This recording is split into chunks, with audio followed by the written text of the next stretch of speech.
चलिए TV9 भारतवर्ष सत्ता सम्मेलन की शुरुआत करते हैं और मंच पर बुलाते हैं एक ऐसे मेहमान को जिनकी कही हुई बात का समाज में बहुत बड़ा असर होता है, क्योंकि वो आवाज है दुनिया के सबसे बड़े सांस्कृतिक संगठन राष्ट्रीय स्वयंसेवक संघ के, जो इस साल अपना शताब्दी वर्ष मना रहा है। लेकिन उन्हें मंच पर बुलाने से पहले एक नजर स्क्रीन पर डालते हैं।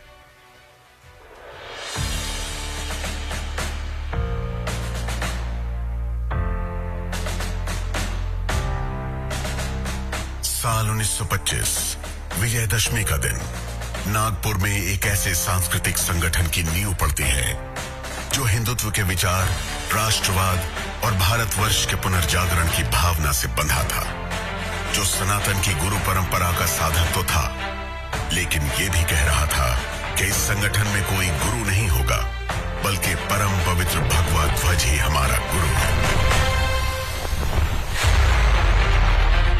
आरएसएस के संस्थापक डॉक्टर केशव बलिराम हेडगेवार ने सत्ता नहीं, सेवा का रास्ता चुना।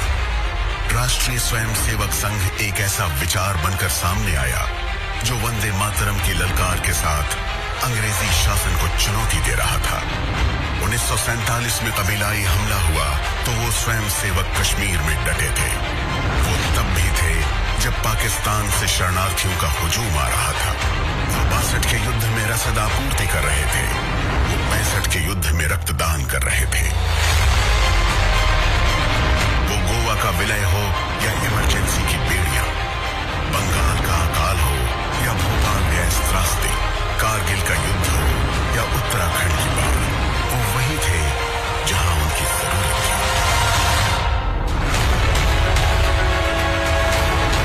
आज देश में स्वयं सेवकों की 80,000 से ज्यादा शाखाएं चल रही हैं।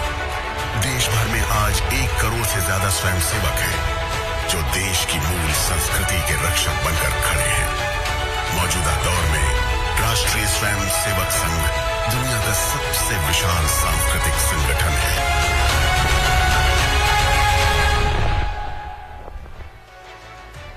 तो जोरदार तालियों के साथ स्वागत करिए देश के जाने माने विचारक, आरएसएस के प्रवक्ता सुनील आंबेकर जी का, जिनसे बातचीत करेंगे मेरे सहयोगी निशांत चतुर्वेदी। स्वागत है सर आपका।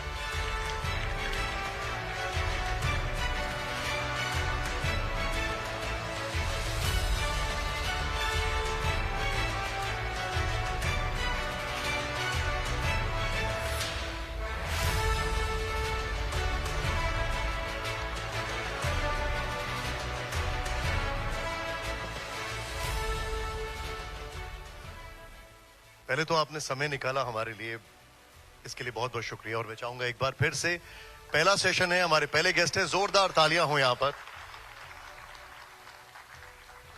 सबसे पहले आरएसएस के 100 साल पूरे हो रहे हैं। हर कोई ये जानना चाहता है कि इन 100 सालों में कितना संघ बदला, कितना भारत बदला। भारत की बात तो पहले होनी चाहिए। वास्तव में भारत काफी बदला है और अब मैं देखता हूं कि वो भारत है जिसकी युवा पीढ़ी में एक आत्मविश्वास है और वो ये जानता है कि भारत के पास भी वो शक्तियां हैं जिससे वो दुनिया में सबसे आगे बढ़ सकता है। और ये आत्मविश्वास जो है, ये मुझे लगता है कि सबसे बड़ी उपलब्धि है स्वाधीनता के बाद की, कि भारत के लोग अब भारत पे बहुत विश्वास कर रहे हैं और उस विश्वास के साथ आगे बढ़ना चाहते हैं। इसी विश्वास को बनाने में जितना योगदान संभव था वो संघ अपनी स्थापना से ही पिछले 100 वर्षों से लगातार देता रहा। और उसके लिए फिर जो जरूरत थी, जैसे अधिक कार्यकर्ता चाहिए थे, देश के हर कोने तक पहुंचना था, हमारे उपक्रम में, कार्यक्रमों में नई बातें जोड़नी थी, जो लोग अभाव में थे उनके लिए नए उपक्रम, सेवा काम शुरू करने थे, ऐसे बहुत सारे काम, या जिससे भारत के लोगों का आत्मविश्वास बनेगा, ऐसे देश के महत्वपूर्ण विषयों पर जहां कई बार अनजाने में लोग अपनी भूमिकाएं स्पष्ट नहीं ले सकते, संघ ने प्रारंभ से ये बात रखी कि उन विषयों पर बिल्कुल बिना भय से स्पष्ट भूमिकाएं लेनी चाहिए और वही अभी तक संघ करता आया है।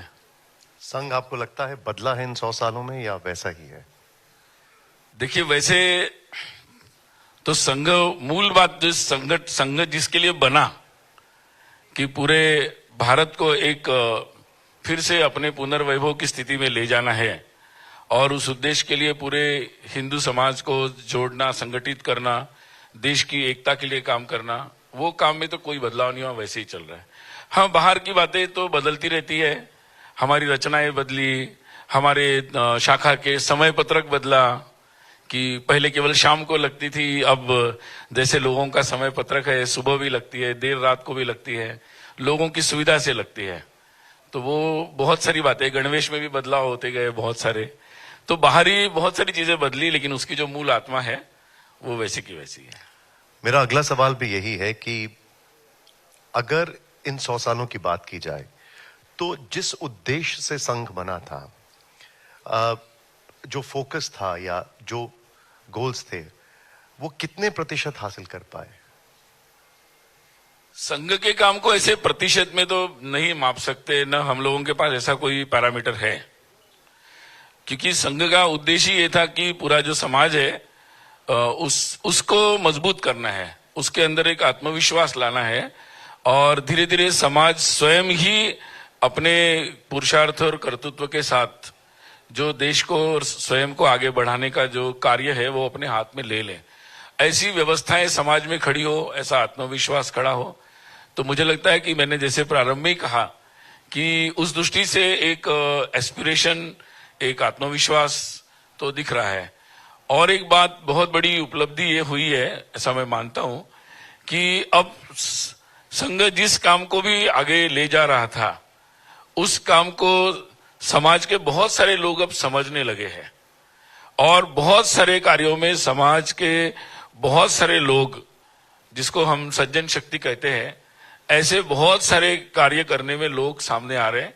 जैसे हम हर समय देखते थे कि कोई भूकंप हो गया तो हम लोग वहां जाते थे, लेकिन इस बार जब कोरोना का जब ये विपदा आई तो हमने देखा कि हमारे साथ समाज की कितनी सारी संस्थाएं, कितने सारे लोग, बहुत सारे लोग जुड़ गए। तो ये जो एक बहुत बड़ा बदलाव है और मुझे लगता है कि ये जो एक उत्साह है वो मुझे लगता है बहुत बड़ी एक हम लोगों के लिए एक विश्वास बढ़ाने वाली बात है। तो यानी जो आप चेतना लोगों के बीच में लाना चाहते थे वो वहां तक पहुंच रही है। बतौर प्रधानमंत्री नरेंद्र मोदी जी पहली बार नागपुर में संघ मुख्यालय आ रहे हैं। पूरा देश ये समझना चाहता है, जब भाजपा के सबसे बड़े नेता राष्ट्रीय स्वयंसेवक संघ के सरसंघ चालक से मिलते हैं, मुलाकात होती है, तो क्या विमर्श होता है, किन मुद्दों पर बातचीत होती है? स्वाभाविक है कि वो देश समाज की जो घटनाएं हैं उस पर बात करते ही है।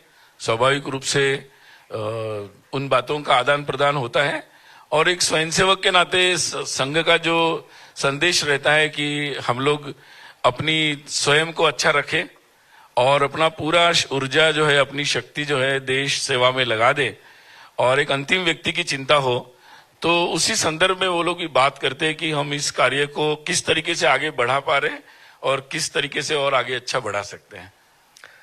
नागपुर की पावन धरती, बाकी वो दोनों ही बता सकते हैं कि और क्या क्या बात होती है। नागपुर की पावन धरती जो राम की तपोभूमि रही है, आरएसएस की कर्मभूमि है, यहीं से कुछ ही दूरी पर महात्मा गांधी का सेवाश्रम भी है और यहीं बाबा साहब अंबेडकर की दीक्षा भूमि भी है। उसी नागपुर में पहली बार हिंसा होती है, जो हमने अभी कुछ दिन पहले देखी, और औरंगजेब के नाम पर होती है और आगजनी भी होती है। क्या कहेंगे आप इस पर? नहीं, कोई भी प्रकार की जो हिंसा होती है, मैंने पहले भी कहा था जब बेंगलोर में इस प्रकार का प्रश्न आया, तो कोई भी हिंसा तो समाज के स्वास्थ्य के हित में नहीं होती है और हिंसा को तो आज के समय में हम लोगों को टालना ही चाहिए। लेकिन अगर कोई दंगाई है और जो जानबूझ के इस तरह से करना चाहते हैं, तो मुझे लगता है कि उनके ऊपर कानून को अपना सख्त रवैया अपनाना भी चाहिए, जरूर अपनाना चाहिए। लेकिन जिस तरीके से ये पूरा विषय उठा, आपको लगता है ये जरूरी था? ऐसी बात है कि देखिए, जो इतिहास के पन्नों में कुछ ऐसे व्यक्तित्व है जिनको हम हीरो की तरह देखते हैं, जिसमें छत्रपति शिवाजी महाराज है, संभाजी महाराज है, राणा प्रताप है, बहुत सारे ऐसे लोग हैं। अब कुछ लोग अगर ये बात सोचते हैं कि उनका महत्व कम है और जो आक्रांता थे, जो लोग यहाँ पर आक्रमण करने आए, यहाँ पर एक तरह से हिंसा करने आए, यहाँ की अस्मिता और यहाँ की पहचान को मिटाने के लिए आए, तो उनका गौरवगान तो नहीं हो सकता ना। तो ये विवाद इसीलिए चल रहा है अपने देश में कि कुछ लोग अभी भी ऐसे लोगों का गौरवगान करने में लगे हुए हैं। अगर आप राम जन्मभूमि का विषय लेंगे तो वो विषय इसीलिए उठा ना, मंदिर तो वैसे बहुत थे, विषय इसलिए उठा कि जो भारत की अस्मिता है, भारत का जो गौरव है, उसके साथ कोई खिलवाड़ नहीं हो सकती। अगर इस देश में कोई ऐसे लोग हैं कि जो लोग ऐसे आक्रांताओं के गौरवगान करते हैं तो वो सही नहीं है। और जब भी कोई ऐसे लोगों का गौरवगान करेगा तो मुझे लगता है समाज से उनके संदर्भ में आक्रोश उठेगा। आप बिल्कुल ठीक कह रहे हैं। जिन लोगों को औरंगजेब में अपना नायक दिखता है उन पर तो विमर्श की भी जरूरत नहीं है, लेकिन इस देश में ज्यादातर लोग औरंगजेब को एक क्रूर शासक मानते हैं, लेकिन वो लोग संविधान के साथ भी हैं। उनका ये कहना है कि कब्र खोद देना या जिस तरीके से बातें हो रही हैं, ये सारी चीजें संविधान के विरुद्ध हैं। उनका ये कहना है कि अगर कब्र से परेशानी है तो संवैधानिक तरीके भी तो हैं। ऐसे लोगों को क्या संदेश देंगे? नहीं, मुझे लगता है बातें तो संविधान के अंदर ही होगी। ये बात देखिए, ये बात प्रतीकात्मक है कि भाई आप ऐसे व्यक्तित्व का गौरव करते नहीं करते। इतिहास में जो बातें हैं, जो घटनाक्रम हुआ है, वो तो रहेगा, अपनी जगह है। बस हमारा दृष्टि क्या है वो महत्वपूर्ण है कि हम उस इतिहास को किस दृष्टि से देखते हैं, कि वो भारत के हित में क्या है, भारत के गौरव की बात क्या है और भारत के लिए दुख की बात क्या है, या भारत के मित्र कौन है और शत्रु कौन है। ये मुझे लगता है समाज के जागृति का विषय है, दृष्टि का विषय है, और उसी के अंतर्गत उसको देखना चाहिए। लेकिन आप इस पर क्या कहेंगे जो लोग कहते हैं कि हम नामो निशान मिटा देंगे, कब्र खोद देंगे, कब्र को हटा देंगे, इनके लिए आपका क्या संदेश? मुझे लगता है कि अपना समाज बहुत समझदार है और लोकतंत्र में किस तरीके से विषयों को आगे ले जाना है, इस चर्चाओं को, इसके बारे में मुझे लगता है लोगों की शक्ति पर विश्वास रखना चाहिए। बहुत ज्यादा चिंतित होने की जरूरत नहीं है। ये विषय इसलिए ज्यादा महत्वपूर्ण है क्योंकि बहुत ज्यादा इसके ऊपर चर्चा हो रही है, हर जगह इस पर बातचीत हो रही है और एक मैसेजिंग जारी है पूरी दुनिया में। इसीलिए मैं आपसे एक और सवाल इस पर पूछूंगा। इसमें कोई शक नहीं है कि औरंगजेब देश का खलनायक है, इसमें कोई शक नहीं है। लेकिन एक पक्ष ये भी कहता है कि खलनायकों पर भी अध्ययन करना जरूरी है, और उसके पीछे का तर्क ये है कि अगर आप उसका नाम मिटा देंगे तो आने वाली पीढ़ी उसके बारे में कैसे जानेगी। जैसे ये वो बात हो गई कि आप राम की कहानी में रावण का जिक्र ना करें, कृष्ण की कहानी में कंस का जिक्र ना करें, देवी दुर्गा की कहानी में महिषासुर का जिक्र ना करें। ठीक वैसे ही औरंगजेब के बिना आप छत्रपति शिवाजी महाराज के बारे में कैसे जानेंगे? मुझे लगता है ये प्रश्न उतना प्रासंगिक नहीं है। मुझे लगता है कि ये बात बहुत ही स्पष्ट है कि जब मैंने बताया कि इतिहास की तरफ देखने की दृष्टि है, इतिहास जो है वो तो इतिहास है ना। राम रावण की कथा है, वो कथा अपनी जगह है। अब हम मुख्य प्रश्न वो नहीं है, मुख्य प्रश्न है दृष्टि क्या है आपकी। आप रावण को क्या मानते, रावण को क्या मानते, यही महत्वपूर्ण विषय है। मुझे लगता है चर्चा का विषय वही होना चाहिए और वही विषय चल रहा है देश में। क्योंकि अब एक और विषय हो गया, वो राणा सांगा के ऊपर विमर्श शुरू हो चुका है। मुझे लगता है ऐसा है कि विषय, अपने देश इतना पुराना देश है और इतने वर्षों के बहुत सारे विषय है, तो बहुत वर्षों में जो है इस तरीके से बातों को प्रस्तुत किया गया। बहुत सारे जो हमारे देश के हीरोज थे उनको एक तरीके से हाशिए पर या पर्दे के पीछे ढकेलने के भी प्रयास चलते रहे, और इसीलिए मुझे लगता है कि ये एक आत्मदेश में जगह आत्मविश्वास की निशानी है कि वो सारी जो दृष्टि है, वो जो दृष्टि दोष आया था विजन में, सोचने में, उसको मुझे लगता है कि ये पीढ़ी पूरा ठीक करना चाहती है। अब एक सबसे चिंता का विषय एक और जो सामने आ रहा है वो है बांग्लादेश में जिस तरीके से वहां पर माइनॉरिटीज या हिंदुओं के ऊपर जिस तरीके से अत्याचार हो रहे हैं, जो चीजें सामने आ रही हैं,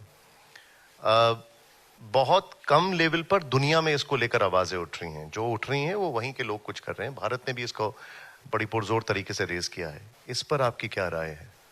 नहीं, बिल्कुल, ये तो आज के समय में आज के समय में भी अगर इस तरीके से बांग्लादेश में हो या दुनिया के किसी भी हिस्से में हिंदुओं पर इस तरीके की बात होना या किसी भी मानव समाज पर इस तरीके की बात होना, ये तो गलत है। और विशेषकर मुझे लगता है कि भारत के नाते तो हम लोगों की ये चिंता बहुत ज्यादा है, क्योंकि एक तो वहां पर हिंदुओं पर अत्याचार हुआ, ये भारत की चिंता का विषय जरूर होना चाहिए, भारत के लोगों की चिंता का विषय है। और दूसरी बात, बांग्लादेश के साथ तो हमारा एक बहुत ही मतलब भौगोलिक दृष्टि से भी वो हमारे पड़ोसी है और इतिहास और सांस्कृतिक दृष्टि से भी हमारे एकदम सहयात्री है मतलब। तो इस दृष्टि से मुझे लगता है ये बहुत ही चिंता का विषय है और इसको सब लोगों को इसके बारे में चिंता करनी चाहिए और अंतर्राष्ट्रीय स्तर पर भी एक ऐसा दबाव बनना चाहिए कि दुनिया में कोई भी देश या कोई भी ऐसी ताकतें इस तरीके की बात आगे भी न कर सके और जल्द से जल्द बांग्लादेश में जो हिंदू और अल्पसंख्यक है उनको भी न्याय मिले। खाली चिंता पर्याप्त होगी या फिर, क्योंकि कई बार हम लोग इजराइल का उदाहरण देते हैं, वहां पे नंबर्स भले ही कम थे लेकिन एक अफ्रीकन कंट्री में कई सारे इजरायलीज के ऊपर अत्याचार हो रहा था और उनको कुछ ही दिनों के अंदर इवैक्यूएट कराया गया। क्या भारत को इससे कुछ सीख लेनी चाहिए? ऐसा है, हम लोगों के देश में जो प्रश्न है, हम लोगों के देश में वो उसके संवैधानिक तरीके हैं, इस पर बातें हो रही है लगातार। जो अवैध तरीके से जो भी नागरिक किसी भी देश में आते हैं दुनिया में, वैसे तो नागरिक दूसरे देश में जा सकते हैं, हमारे लोग भी जाते हैं, काम करते हैं, वैध तरीके से जाते हैं, कहीं भी जा सकते हैं, उसके एक वैध तरीके से लीगल तरीके हैं उसके। लेकिन अगर किसी भी देश में और हमारे देश में अगर कोई अवैध तरीके से आता है तो उसे लगता है कि उसे कानून का तो सामना करना ही पड़ेगा और सरकारों को उसके तरीके निकालने ही पड़ेंगे। एक नया विवाद भाषा को लेकर शुरू हो गया है। योगी आदित्यनाथ जी उर्दू के खिलाफ हैं, एमके स्टालिन हिंदी के खिलाफ है। मुझे लगता है कि किसी को किसी भाषा के खिलाफ होने की कोई आवश्यकता नहीं है। विषय ये है कि हमारी जो भारत में जन्मी भारत की भाषाएं हैं उनका सम्मान होना चाहिए और उनकी जो भी आज के समय में प्रासंगिकता है, उसकी उपयोगिता है। हम बड़े से बड़े वैज्ञानिक काम भी अपनी भाषाओं में कर सकते हैं, उतना उनको सक्षम बनाना है और इसके लिए समाज को, सरकारों को, जितने भी प्रकार के हमारे माध्यम होंगे उससे प्रयास होना चाहिए और इसलिए मुझे लगता है इस तरीके से इसको देखना चाहिए। और ये बात जो तमिलनाडु की बात आप कर रहे हैं तो वहां पर तो ये बात सोचने की है कि अगर सरकारों के लिए सोचने का विषय है कि तमिल भाषा के लिए सरकार क्या कर सकती है, तो मुझे लगता है वहां तो तमिल मीडियम को इंग्लिश मीडियम रिप्लेस कर रहा है, इसके बहुत सारे आंकड़े आ रहे हैं। तो इस पर अगर कोई वहां विषय है तो ये विषय है कि तमिल की और ज्यादा अच्छे से रक्षा कैसी की जाए और उसकी उपयोगिता आज के हमारे नई शिक्षा में भी कैसे उसकी बढ़ाई जाए। ये और उर्दू पर क्या कहेंगे जो यहाँ पर है? नहीं, उर्दू भी एक भाषा है, उर्दू भी एक भाषा है, बिल्कुल। और बहुत सारे इतिहास, लेकिन क्या है, देखिए ऐसा है कि अगर कोई भाषा में किसी को लड़ाना चाहता है या अपनी कोई धार्मिक आइडेंटिटी से भाषा को जोड़ता है तो वो गलत है, मतलब वो बात बिल्कुल गलत है। मैंने इसलिए कहा ना कि प्रश्न दृष्टि का ही आ रहा है, मतलब प्रश्न दृष्टि का आ रहा है कि आप हर चीज को अगर उस दृष्टि से जोड़ना चाहते हैं तो ये जो पूरी दुनिया में फंडामेंटल ताकतें, जो इस्लामिक फंडामेंटलिज्म है, ये अपने तरीके से नए नए पैतरा अपनाता है। भारत का विभाजन एक सच्चाई है, मतलब इस आधार पर हुआ विभाजन एक सच्चाई है जिसको हम नकार नहीं सकते और ये भी हम सुनिश्चित करना जरूरी है कि फिर से भारत में ऐसी कोई ताकतें उभर कर न आए, यानी आप ये ताकि हमें फिर किसी ऐसी परिस्थिति का सामना न करना पड़े जो आज बांग्लादेश को करना पड़ रहा है, जो शायद आज पाकिस्तान में अल्पसंख्यक हिंदुओं को करना पड़ रहा है। तो क्या भाषा के आधार पर ऐसा हो सकता है?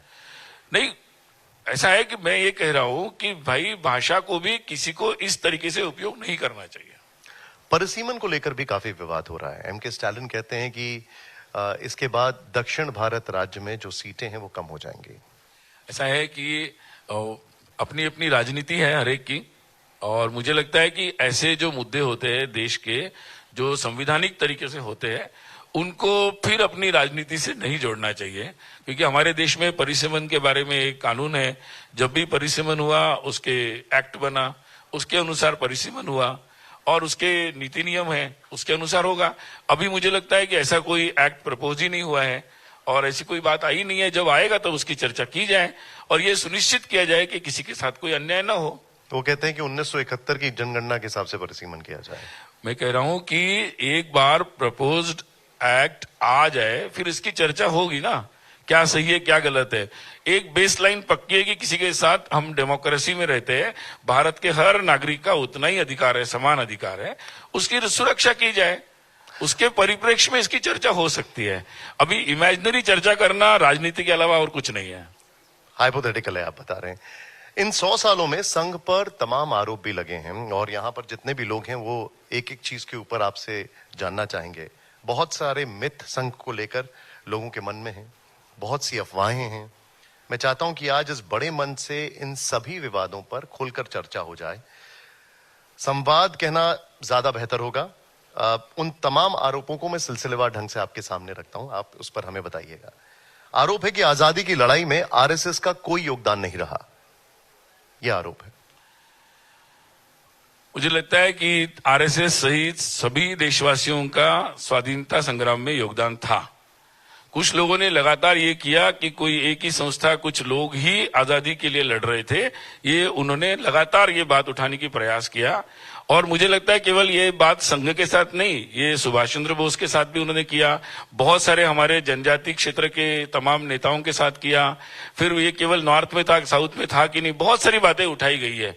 तो बहुत सारे ऐसे मिथक है जो राजनीति के कारण फैलाए गए और जिसमें संघ भी एक ऐसी संस्था है जिसके बारे में ऐसा कहा गया, जबकि ये बात बिल्कुल सच नहीं है। मुझे लगता है कि संघ जैसा संगठन जो जिसका बेस ही राष्ट्रभक्ति है, वो कैसे स्वाधीनता के आंदोलन से दूर रह सकता है। लेकिन आप एक ही तरीके से और एक ही संस्था में कोई काम करे तभी वो स्वाधीनता आंदोलन है, ये जो सोचने का तरीका बनाया गया वो मुझे लगता है करेक्ट करने की जरूरत है। बड़ा अच्छा है जो आपने इस पे क्लैरिटी दे दी हम सभी लोगों को यहाँ पर। एक पक्ष ये कहता है कि सावरकर ने 6 बार माफीनामे लिखे, फिर संघ उन्हें वीर क्यों कहता है? ऐसा है कि सावरकर जैसे जो महान सेनानी थे और वो युद्ध में थे, स्वाधीनता के युद्ध में थे। तो स्वाधीनता के युद्ध में कई प्रकार की रणनीतियां होती है। आज हम बैठकर उसकी समीक्षा करते बैठे और उनकी देशभक्ति पर या उनके बलिदान और उनके योगदान पर हम बहस करें, ये मुझे लगता सार्थक नहीं होगा। वो जेल जाने से पहले जेल में थे और जेल के आने के बाद उनके जीवन को देखे तो मुझे लगता है बहुत स्पष्ट होता है कि वो जो भी चीज कर रहे थे वो देश के हित में, देश की स्वाधीनता के लिए ही कर रहे थे। ये पूर्ण विश्वास सावरकर जी के बारे में हम सब लोगों को रखना चाहिए। रिवॉल्यूशन में बहुत सारी स्ट्रैटेजीज होती है कि जाति के भेदभाव के लिए हमारे शास्त्रों में कोई आधार नहीं है। और वहां पर ये 2 बात कही गई थी, हिंदवा सोदरा सर्वे, यानी हम सब सहोदर है, और न हिंदू पतितो भवेत, यानी कोई भी हिंदू पतित नहीं हो सकता। ये सारे हमारे जितने धर्माचार्यों ने बैठकर एक साथ उडुपी में जो 60s में जो सम्मेलन हुआ था उसमें ये प्रस्ताव किया था। तो संघ उसी को बिलीव करता है और उसी तरीके से कार्य करता है। ये सवाल इसलिए था क्योंकि सारी राजनीति जाति को लेकर ही होती है। अब अगला आरोप ये लगता है कि संघ जो है वो ब्राह्मणवादी है। ऐसा है,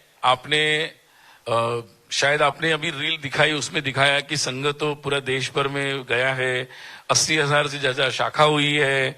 और आप पूछ रहे थे कि संघ के जो स्वयंसेवक है वो प्रधानमंत्री भी बन गए। तो मुझे लगता है कि कोई ऐसी इस तरह सी बात, अगर विश्वास रखने वाला कोई संगठन समाज में व्यापक स्वीकार्यता पा सकता है क्या?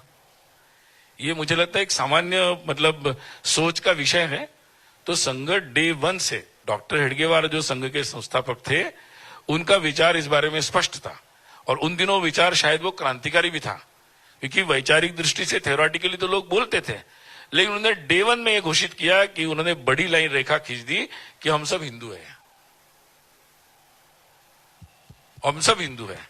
तो मुझे लगता है कि कई बार उसी बात पर बोलने से विषय नहीं होता है, एक बड़ी रेखा खींचनी होती है। तो उन्होंने हिंदू नाम से एक बड़ी रेखा खींच दी और जिसका अनुभव आज भी हम लेते हैं। अभी देश में कुंभ हुआ तो सारे आप लोग तो बहुत सारी चर्चा हो रही थी देश में, मीडिया के मंचों पर, राजनीति पर, कि देश में जाति और राजनीति चल रही है। लेकिन आपने देखा कुंभ में कितने करोड़ों लोग आ गए, न उन्हें कोई चिंता थी कि कौन किस जाति से है। तो हमारे समाज में आज भी इतनी ऊर्जा और शक्ति है। हमारे पास पारंपरिक दृष्टि से ऐसे मंच है, वो राजनीति के मंच नहीं हो सकते, कभी कभी मीडिया के भी नहीं होंगे, लेकिन धार्मिक आध्यात्मिक हमारे पास ऐसे मंच है जहां हर समाज का जाति भूलकर, अपने सारे भेद भूलकर लोग एक हो सकते हैं। तो ये हमारे पुरखों की गिफ्ट है आज के 21st सेंचुरी में हमारे लिए। एक संघ प्रमुख का बयान जिस पर विवाद हुआ, उनका कहना था कि भारत को असली आजादी उस दिन मिली जब अयोध्या में राम मंदिर की प्राण प्रतिष्ठा हुई। जवाब में एक पक्ष पूछता है कि संघ क्या गांधी जी, पटेल के, नेहरू के, सावरकर के, भगत सिंह के, आजाद के योगदान को नकार रहा है? ऐसा है कि संविधान सभा में डॉक्टर बाबा साहेब आंबेडकर, अपने संविधान निर्माता, वो अपने अंतिम भाषण में कहते हैं कि हम लोग एक पॉलिटिकल इक्वेलिटी जो है, राजनीतिक हम जो हमारी समानता है, उसको तो हमने पा लिया संविधान के द्वारा, लेकिन जो हमारी सोशल इक्वेलिटी है, जो वास्तव में स्वाधीनता है, वो सोशल इक्वेलिटी के लिए हमें बहुत सारे प्रयास करने पड़ेंगे और वो समाज के प्रयास के द्वारा होंगे। तो ऐसे जो भी प्रतीक हमें अपनी सामाजिक दृष्टि से एकता प्रदान करते हैं, वो ऐसे हर मौके होंगे जहां हम स्वाधीनता के एक एक पक्ष को हम लोग स्थापित करते चले जाएंगे। जिस दिन हम लोग एक न्यूक्लियर पावर बन गए, उस दिन में मुझे लगता है कि हमारी सुरक्षा की दृष्टि से एक नई स्वाधीनता थी। आज अगर हम हर स्कूल में हर बच्चे को 99.9% लोगों को स्कूल में ला रहे हैं, तो वो मुझे लगता है कि स्वाधीनता का हमारा एक पहलू है। इसलिए कुछ लोगों को सत्ता मिल गई, वो स्वाधीनता नहीं होती, ये समझना बहुत जरूरी है। वो लोग कह रहे, वो प्रश्न पूछ रहे, जिन लोगों को लगा कि हम सत्ता मिल गई तो हम देश स्वाधीन हो गया, पूरी तरह स्वाधीन हो गया। नहीं भाई, आप लोग जेल से मुक्त होकर आप सत्ता में बैठ गए, आप स्वाधीन हो गए, लेकिन पूरे देश के अंतिम व्यक्ति को वो भयमुक्त होना, उसको आगे बढ़ने का मौका मिलना, उसको समानता का मौका मिलना, ये बहुत सारे पहलू होते हैं। अभी हो रहा है ऐसा, और वो सारे ये क्रम चलेगा। इसलिए संघ की यात्रा 100 वर्ष की है, इसको राजनीतिक 5 साल के हिसाब में नहीं गिनना चाहिए। ये पूरे समाज के हर व्यक्ति के योगदान से ही संभव है, और इसलिए संघ का जो मूल काम है वही चल रहा है कि समाज पूरी तरह पार्टिसिपेट करेगा इस प्रोसेस में, तभी हम लोग उस मुकाम पे पहुंच सकते हैं। संघ ने हमेशा एक बात कही, और वो ये है कि राम उनके लिए आस्था का विषय है, लेकिन बीजेपी पर यह आरोप लगता है कि वो राम का इस्तेमाल चुनाव के लिए करती है। गाना बजाया जाता है कि जो राम को लाएंगे हम उनको लेकर आएंगे।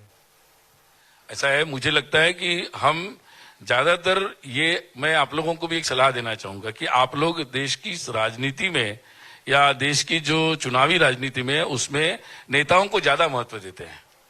मुझे लगता है कि जो प्रजा है उसको महत्व देना चाहिए। ये प्रजातंत्र है, ये तो प्रजा ज्यादा महत्वपूर्ण है, और हम लोग जो काम करते हैं वो प्रजा पर ही करते हैं। तो मुझे लगता है प्रजा बहुत जागरूक हो रही है, वो समझ रही है कि सही राम कहाँ है। वो तो हनुमान जैसे है, उनको पता है राम तो उनके पास है, तो वो देखते हैं कहाँ है राम, उनको जहां लगता है राम है वहां जाते हैं। तो मुझे लगता है इस बात को, इसे समझना ज्यादा अच्छा रहेगा। एक बहुत बड़ा सवाल, हालांकि इसका उत्तर बाला साहब देवव्रत से लेकर मोहन भागवत तक दे चुके हैं, लेकिन आज के दौर में मैं आपसे दोबारा यह पूछना चाहूंगा, राष्ट्रीय स्वयंसेवक संघ भारतीय मुसलमानों के बारे में क्या सोचता है? क्या भारत के संसाधनों पर सभी धर्म के नागरिकों का समान बराबरी का अधिकार है? पहली बात तो, देश के जब स्वाधीनता का विषय आया तो संघ ने तो ये कहा था कि देश का विभाजन नहीं होना चाहिए। देश का विभाजन नहीं होना चाहिए का मतलब क्या होता है कि हम सब साथ में रहेंगे। और संघ ये मानता है कि संघ क्या मानता है, तो ये भारत मानता है, ये हिंदू मानता है कि आपकी पूजा पद्धति बदलने से आपका राष्ट्र नहीं बदलता, आपके पूर्वज नहीं बदलते, और किसी को भी ये नहीं मानना चाहिए, ये संघ की मान्यता है। तो हम लोग तो यही काम कर रहे हैं देश में सबको बताने का। जो मेमोरी लॉस हुआ है, जब स्मृति भ्रंश होता है तो आदमी को समझ में नहीं आता कि वो कहां से आया, कहां जाना है उसको। तो संघ यही काम कर रहा है कि देश की स्मृति जागृत हो जाए। पहले हिंदुओं की हो जाए, फिर और लोगों की भी हो जाएगी स्मृति जागृत की भाई वो और कहीं से नहीं आए, वो इसी देश के हैं, उनके पूर्वज भी यहीं के हैं और उनके पूर्वजों का भी इस देश के आगे बढ़ने में बहुत बड़ा योगदान है। तो और हम सब लोगों को, हम किसी भी भगवान की पूजा कर सकते हैं। हिंदू तो यही विश्वास करता है कि कई रास्ते हो सकते हैं पूजा के। तो ये मिट्टी हमारी है, ये वतन हमारा है और इसी के साथ जुड़ के सबको चलना है। ये संस्कृति जो हमारी पूर्वजों से मिली है हमें लोगों को, उसके साथ चलना है। और संस्कृति क्या है हमारी, एक वाक्य में बोलना है तो साथ में रहने की संस्कृति है। लेकिन राहुल गांधी कहते हैं कि भारत में मुसलमान जो हैं वो असुरक्षित हैं। मुझे लगता है कि मैं क्या बोलूं उनके ऊपर, मतलब क्या बोलूं उनके ऊपर, क्योंकि वो काफी बड़े नेता है और रोज उनके विचार बदलते भी रहते हैं। तो मैं अगर रोज कमेंट करूं तो मुझे मतलब प्रॉब्लम हो जाएगा। Thank you. लेकिन इतनी कटुता क्यों है? हम देखते हैं कि होली के दौरान कहा जाता है, होता है कि मस्जिदों को ढक दिया जाए, मस्जिदों को ढक दिया जाए। ईद की बात जब की जाती है तो कहा जाता है कि यहाँ पर नमाज नहीं पढ़ी जाएगी, वहां पर नमाज नहीं पढ़ी जाएगी। क्या समाज में कटुता नहीं आ रही है इससे? मुझे लगता है कि देखो ऐसा है कि समाज में मतलब एक मतलब संविधान से और उसकी प्रक्रिया से बंधे हैं। तो हम सब लोगों को उस दायरे में तो होना पड़ेगा ना, उस दायरे में चलना पड़ेगा। हमारा अनुशासन सबके लिए समान होना चाहिए। तो मुझे लगता है कि उसी बात को, मुझे लगता है कि उसी तरीके से इसको देखना चाहिए। संविधान कहता है कि भारत जो है वो धर्मनिरपेक्ष है, पंथ निरपेक्ष है। फिर कुछ साधु संत ये कहते हैं कि और बयान देते हैं कि हिंदू राष्ट्र बनाना है। दत्तात्रेय जी भी कह चुके हैं कि हिंदू राष्ट्र सिर्फ एक सांस्कृतिक अवधारणा है। फिर ये बहस क्यों होती है बार बार? देखिए, संघ के जो संस्थापक थे डॉक्टर हेडगेवार, और मुझे लगता है कि उन्होंने भी ये बात कही थी कि ये बनाना वगैरह नहीं है, ये हिंदू राष्ट्र है, ये हिंदू राष्ट्र है, ऑलरेडी इट इज देयर। और ये कोई राजनीतिक कल्पना नहीं है। जब तक हम वेस्टर्न प्रिज्म पॉलिटिकल थ्योरी से स्टेट नेशन स्टेट के हिसाब से देखेंगे, जहां आपका एक भाषा होनी चाहिए, एक रेस होनी चाहिए, एक आपकी गॉड होना चाहिए और इस तरीके से राष्ट्र बनते हैं, तो वो अपनी कल्पना नहीं है। अपनी कल्पना तो एक सांस्कृतिक कल्पना है इस राष्ट्र की, जिसमें हिंदू का मतलब क्या होता है? हिंदू का मतलब होता है एकत्व, कि हम सब में एक ही तत्व है, इसकी अनुभूति। और ये नाम भी तो बाद में आया ना, क्योंकि जो हिंदुत्व में जो तत्व है एकत्व का, वो तत्व तो बाकी सारे मत संप्रदाय धर्मों के निर्माण के पहले से आया है। तो उसका वो संदेश किसी एक के लिए नहीं था, पूरे मानव के लिए था कि भाई आप सब जगह एक तत्व को देखो, जुड़ते चले जाओ। ये सिंपल तत्व था। और वो तत्व को जो मानने वाले लोग हैं, या जहां जिस राष्ट्र में लोग ऐसा मानते हैं, वो हिंदू राष्ट्र है। तो अभी भी बहुत सारे लोग ये मानते हैं कि भाई सब मनुष्यों में भगवान है और सब, वो इसलिए भेद नहीं करते भारत में कि दूसरी भाषा का बोलने वाला हो, दूसरे रंग का हो, दूसरे भगवान की पूजा करता हो, उसमें भेद क्यों नहीं करता अपने देश में? इतने सारे लोग कैसे इकट्ठा आते हैं? तो ये हमारा देश एक को एग्जिस्टेंस का, सह अस्तित्व का उदाहरण है, विशेष उदाहरण है। कि दुनिया में आप देखेंगे देश भाषाओं के नाम पर बने हैं, उनके सेक्ट के नाम पर बने हुए हैं, रेस के नाम पर बने हुए हैं। भारत ऐसा एक देश है, इसीलिए वो हिंदू राष्ट्र है कि जहां हम इन विविधताओं में एकता का सूत्र देखते हैं। इसलिए केरल में कोई मलयालम बोल रहा है, वो वेश कौन सा पहन रहा है, उससे कोई फर्क नहीं पड़ता हमें। वो हम उसको आज से नहीं, 47 से नहीं, हजारों वर्षों से एक ही मानते आए हैं। ये जो विशेषता हमारे पास है, हमारे पूर्वजों की अभ्यास से, एक दिन में किसी को चमत्कार नहीं आया, हजारों वर्ष लोगों ने साधना से इसका अभ्यास किया और हमने अपनी जीने की ये पद्धति बनाई। वो जीने की पद्धति से जो लोग चलते हैं, वो हिंदू राष्ट्र है। बहुत बड़ी बात आपने की है कि इसमें एकत्व का भाव है, वो हिंदू राष्ट्र है। लोग, कुछ नेता खान पान पर भी बयान दे रहे हैं, बोल रहे हैं सेवई मत खाओ, गुजिया खाओ, सेवई खाओगे तो गुजिया भी खाओगे। इन सब के ऊपर आप क्या कहेंगे? क्योंकि आज ये बहुत, हर कोई ये चर्चा का विषय बन चुका है ये सब। मैं तो सेवई गुजिया दोनों खाता हूं जी। तो क्या है, कुछ प्रश्नों को हम लोग ना बहुत सीरियस बना रहे हैं, वो उतने सीरियस है नहीं। समाज बहुत समझदार है और समाज ये धीरे धीरे बहुत अच्छे से सीख भी रहा है कैसे हम साथ में रह सकते हैं। आपको दोनों ये मेमोरी लॉस जो है ना, ये मेमोरी लॉस जितना जाएगा, हम तो उसी प्रोजेक्ट पे काम कर रहे हैं। ये जो हम भूल गए कि हम हजारों वर्षों से एक है, एक साथ रहते आए, कई भगवान की पूजा करने के बाद भी हम एक रह सकते हैं, ये बात ही मुख्य तत्व है हिंदू राष्ट्र का, वो हम भूल गए हैं। कुछ लोग ज्यादा भूल गए, इसलिए वो अलग देश भी मांगते हैं, अलग भी बात मांगते हैं। ज्यादा भूल गए, कुछ लोग थोड़ा भूल गए, वो जाति के नाम पर कुछ बोलते हैं, कुछ भगवान, ये थोड़ा थोड़ा विस्मृति हरेक को है। कोई राजनीति में फंस गए तो वो उनको विस्मृति हो जाती है, तो कोई अपने इसमें फंस जाते हैं।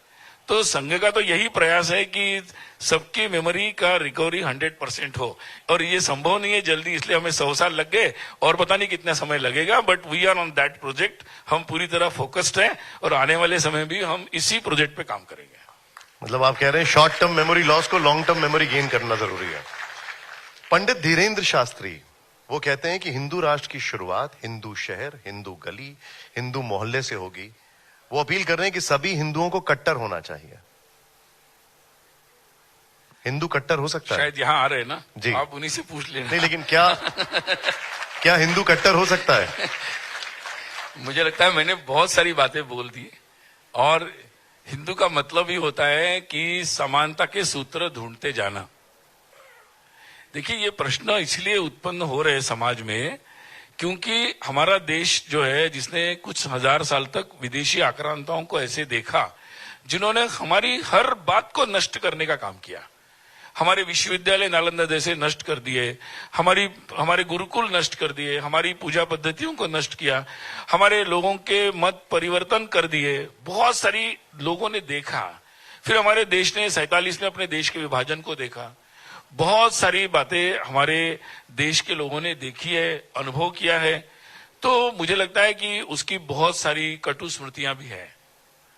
तो उन कटु स्मृतियों के परिणाम भी रहते हैं, समाज पर होने भी चाहिए, और इसलिए समाज में एक तरफ ये संघर्ष भी रहता है कि फिर से ऐसा कोई समय न आए, और इसलिए अपनी बात को पूरी तरह सुरक्षित करने का एक समाज का मानस रहता है। उसे हमें नकारात्मक रूप से नहीं लेना चाहिए।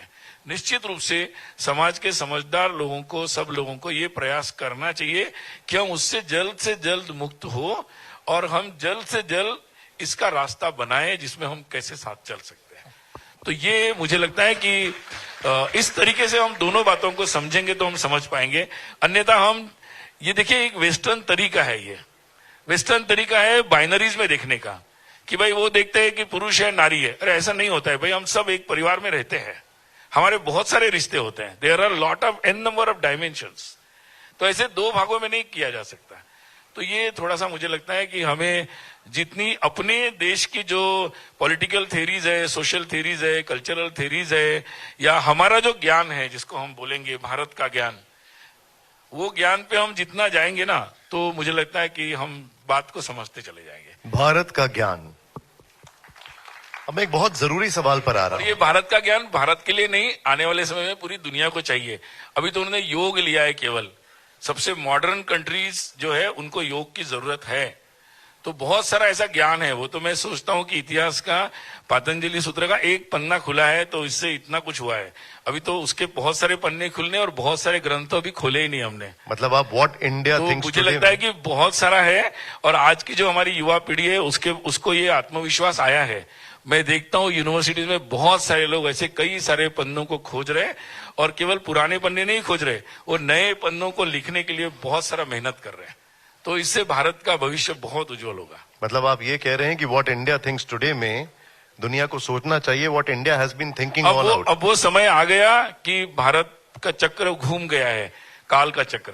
तो अब वो समय आएगा, मतलब पक्का आएगा। एक बहुत महत्वपूर्ण विषय है, संघ प्रमुख ने कहा कि हर मस्जिद के नीचे मंदिर नहीं ढूंढना चाहिए, लेकिन उत्तर प्रदेश और राजस्थान में विवाद जारी है। कई जगह तमाम विवाद हो रहे हैं। वहां पर संभल में तनाव जो है वो कम होने का नाम नहीं ले रहा है। आपकी टिप्पणी इस पर? मुझे लगता है कि पूजनीय सरसंघ चालक जी जो कहा है वो निश्चित रूप से दूरगामी दृष्टि से वो उन्होंने एक सार्थक बात बताई है, और उसी बात से ही हम लोग समाधान की ओर बढ़ सकते हैं। निश्चित रूप से इस देश में मैंने जैसे कहा कि बहुत सारी स्मृतियां हैं और वो सच्चाइयां भी है। तो इन पर चर्चाएं तो होगी मुझे लगता है, और चर्चाएं होगी, हम आराम से उन बातों के भी संवैधानिक तरीके से समाधान ढूंढ सकते हैं, तो उन तरीकों को लेना चाहिए। पूजा स्थल अधिनियम 1991 पर आरएसएस के विचार क्या हैं? मामला सुप्रीम कोर्ट में है। सवाल है कि क्या संघ चाहता है कि पूजा स्थल अधिनियम कानून को मजबूत किया जाना चाहिए, इसमें सुधार की गुंजाइश है? आजकल जो है ना, हर कोई कानून जो आता है तो सरकारें पब्लिक डोमेन में डालती है और पब्लिक से ओपिनियन लेती है, बहुत सारे लोग ओपिनियन देते हैं, और उसके बाद फिर हमारे पास अब नए लोकतंत्र में बहुत सारे कंसेंसस आते हैं। तो संघ कोई ऐसे हर विषय पे ऐसे कोई एक्सपर्ट भी नहीं समझता और फिक्स ओपिनियन नहीं रखता है। क्लोज्ड बुक वाला सिस्टम संघ में नहीं है, ओपन बुक है। तो हम लोग भी समाज में जाते हैं, बहस करते हैं, कैसे रास्ता, हमारा एक ही उद्देश्य होता है कि कोई बातचीत से कोई रास्ता निकलता जाए हर विषय में। तो हर विषय में हम लोग यही करते हैं। हम लोगों की शाखाएं समाज के सब नीचे तक बहुत सारे जगह पर है, तो हमारे स्वयंसेवक समाज में लगातार चर्चा करते हैं, हमारे पास फीडबैक भी आता है, तो उन बातों पर हम विचार करते रहते हैं। तो ये अभी तो कोर्ट में मामला है, चलने दीजिए। संघ के कार्यक्रम में महात्मा गांधी गए, बाबा साहब अंबेडकर गए, मदन मोहन मालवीय, एस राधाकृष्णन, राम मनोहर लोहिया, नीलम संजीव रेड्डी, जगजीवन राम, यहां तक कि प्रणब मुखर्जी तक गए। क्या संघ बेहतर भारत निर्माण के लिए आज के विपक्ष को न्योता देना चाहेगा? क्या राहुल गांधी, अरविंद केजरीवाल, अखिलेश यादव और ममता बनर्जी जैसे नेताओं को न्योता देना चाहेगा? आप उनसे ही पूछ लीजिए ना ये सवाल। संघ तो सबके लिए खुला है। संघ की शाखा मैदान में लगती है, जिसके लिए कोई मेंबरशिप नहीं होती, जिसके लिए किसी की प्रायर परमिशन की जरूरत नहीं होती। आप सीधे आकर भगवे ध्वज को प्रणाम करके संघ में जुड़ सकते हैं। तो संघ बहुत खुला है और सबके लिए खुला है। नहीं, लेकिन क्या आप राहुल गांधी को किसी कार्यक्रम के लिए न्योता देंगे? कौन सा कार्यक्रम है, कहाँ है, किसको कब बुलाना है, वहां के लोग तय करते रहते हैं। ऐसा हम लोगों का कोई प्रीफिक्स नहीं है कि इसको बुलाना है और इसको नहीं बुलाना है। अच्छा, ठीक है, मतलब दरवाजे खोले हुए हैं। एक आखिरी सवाल। एक आरोप विपक्ष लगाता है कि आरएसएस देश की संस्थाओं पर कब्जा कर रहा है। ज्यादातर संस्थाओं के मुखिया वो हैं जो संघ की विचारधारा से जुड़े हुए हैं। ऐसा है कि संघ कोई अलग कोई संस्था नहीं है समाज में। संघ पूरा समाज में ही, समाज को ही संगठित करने के लिए निकला हुआ है और समाज के सभी लोगों तक संघ पहुंच रहा है। मुझे लगता है कि किसी भी स्थान पर, किसी भी संस्था पर जाने का कोई एक क्राइटेरिया होता है, उसकी एक प्रोसेस होती है, और मुझे लगता है वो भी शायद अच्छे से जानते होंगे। उन्होंने शायद प्रोसेस को कट करके बहुत लोगों को पहुंचाया होगा, इसलिए शायद उनको लगता होगा ऐसे। लेकिन मुझे लगता है कि इस देश में लोकतंत्र है, व्यवस्था है, कानून है, तो मुझे लगता है एक प्रोसेस है उसकी, उस प्रोसेस से बहुत सारे लोग जाते हैं। हो सकता है उसमें कुछ स्वयंसेवक हो। बहुत बहुत शुक्रिया, आपने हमारे लिए समय निकाला। बहुत जोरदार तालियां हो। और आपने सभी सवालों के जवाब हमें दे दिए और एक क्लैरिटी यहां पर मिल गई है। लेकिन मैं यहां पर आमंत्रित करना चाहूंगा पारितोष जी को, हमारे मैनेजिंग एडिटर को। धन्यवाद आप सब लोगों को भी, नमस्कार। वो आपको जरा सुमेरा शॉल। मैं आमंत्रित करना चाहूंगी TV9 भारतवर्ष के मैनेजिंग एडिटर पारितोष जी को, जो सम्मानित करेंगे आम्बेडकर जी को शॉल देकर।